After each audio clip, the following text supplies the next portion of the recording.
Hello students, class number 74। पिछली class में हमने मेजर ऑफ सेंट्रल टेंडेंसी का इंट्रोडक्शन देखा। सेंट्रल टेंडेंसी क्या होती है, जिसे हिंदी में बोलते हैं केंद्रीय प्रवृत्ति। यानी हमारे पास 100 संख्याएं हैं, 150 संख्याएं हैं, 200 संख्याएं हैं, और अगर हमें उनका एक एवरेज वैल्यू निकालना हो, अगर हमें उनका एक सिंगल वैल्यू निकालना हो, ऐसा सिंगल वैल्यू जो पूरे ग्रुप को रिप्रेजेंट करेगा, उस सिंगल वैल्यू को बोलते हैं सेंट्रल टेंडेंसी। और सेंट्रल टेंडेंसी को मेजर करना बोलते हैं मेजर ऑफ सेंट्रल टेंडेंसी। और मेजर ऑफ सेंट्रल टेंडेंसी यानी एवरेज वैल्यू या सिंगल वैल्यू को निकालने के, कैलकुलेट करने के 3 तरीके होते हैं: मीन, मीडियन, मोड। यहां तक हमने लास्ट क्लास में समझा था। पहला तरीका है अरिथमेटिक मीन, या सिंपल भाषा में बोलें तो मीन। देखिए मीन क्या है। मीन, मीडियन, मोड में से अगर आपसे पूछा जाए कि तीनों में से मोस्ट कॉमन तरीका कौन सा है जो सेंट्रल वैल्यू, सीटी वैल्यू या मेजर ऑफ सेंट्रल टेंडेंसी को रिप्रेजेंट करता है, तो मोस्ट कॉमन मेथड है अरिथमेटिक मीन। यानी अरिथमेटिक मीन या mean is the most common method to represent और to calculate the central value या सेंट्रल टेंडेंसी। फॉर्मूला आपको याद रखना होगा। एक से अलग फॉर्मूले भी हो सकते हैं, मतलब कुछ और किताबों में कुछ और फॉर्मूले आपको मिल सकते हैं, कई तरह के आर्टिकल्स में कुछ और तरीके आपको मिल सकते हैं। हम सबसे सिंपलेस्ट फॉर्म लेके चल रहे हैं, सिग्मा एक्स। देखिए एक और बात बता दूं, क्योंकि थोड़ा सा पार्ट डिस्क्रिप्टिव स्टैटिस्टिक का हम पढ़ रहे हैं, तो कुछ पार्ट डिस्क्रिप्टिव स्टैटिस्टिक का हम अभी देख रहे हैं। कुछ मतलब या तो एक एग्जाम्पल या ज़्यादा से ज़्यादा 2 एग्जाम्पल। लेकिन जब ये रिसर्च कंप्लीट हो जाएगी तो अलग से 10 से 12 वीडियो मैं स्टैटिस्टिक के सेपरेटली बनाऊंगा, जिसमें mean, median, mode, standard deviation, range और जो भी आपका स्टैटिस्टिक का पार्ट है वो कवर हो जाएगा। बट अगर वो पार्ट अभी नहीं बन पा रहा है, तब तक भी आपका काम इनसे हो जाएगा। मीन्स यूनिवर्सिटी एग्जाम में आपको इनसे काम चल जाएगा। अगर क्वेश्चन आ रहा है मीन का, मीडियन का, मोड का, तो हम एक एक 2 एग्जाम्पल यहां भी लेकर चल रहे हैं। आगे बढ़ते हैं। मीन का फॉर्मूला है एक्स बार। सबसे पहले आपको याद रखना है कि मीन को रिप्रेजेंट करते हैं एक्स बार से, दैट इज एक्स बार।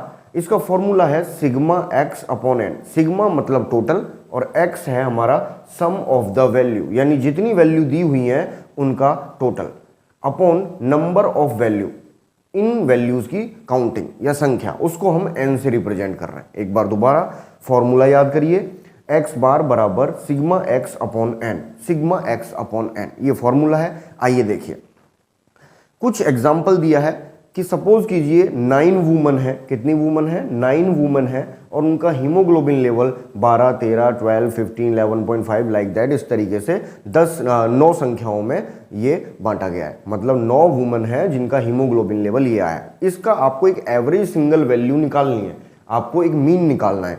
तो मीन निकलेगा ऐसे, फॉर्मूला है हमारा x bar upon sigma x upon n. X का सिग्मा मतलब इन सब का टोटल, तो आपको करना होगा इन सब का टोटल। तो यहां मैं प्लस लगा रहा हूं, तो इन सब का टोटल आप कर लीजिएगा। मैंने बस एक एग्जांपल लिखा है। ये हो गया हमारा सिग्मा एक्स। इनकी जो वैल्यू आएगी वो क्या होगी? Sigma x upon n. N क्या था? नंबर ऑफ वैल्यू, यानी 1 2 3 4 5 6 7 8 9। यहाँ लिखा हुआ है 9 वुमन, यानी अपॉन एन आपको डिवाइड करना है 9 से। इनका टोटल जो आएगा वो 9 से डिवाइड कीजिए और आपका मीन जो होगा वो आंसर आ जाएगा। सिंपल सा एग्जांपल, एक और एग्जांपल लेते हैं, इससे थोड़ा सा एडवांस एग्जांपल।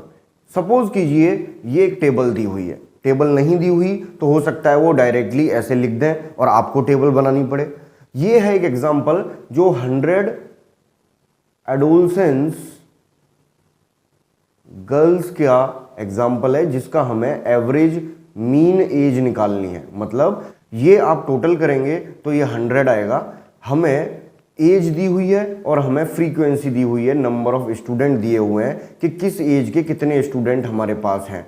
तो टोटल ये आएगा 100। तो 100 एडोलसेंस गर्ल्स हैं जिनका हमें एक एवरेज एज निकालनी है कि किसी क्लास में अगर 100 एडोलसेंस गर्ल्स हैं और इतने स्टूडेंट इस एज के हैं, इतने स्टूडेंट इस एज के हैं, इतने स्टूडेंट इस एज के हैं, तो एक एवरेज एज क्या होगी इस क्लास में।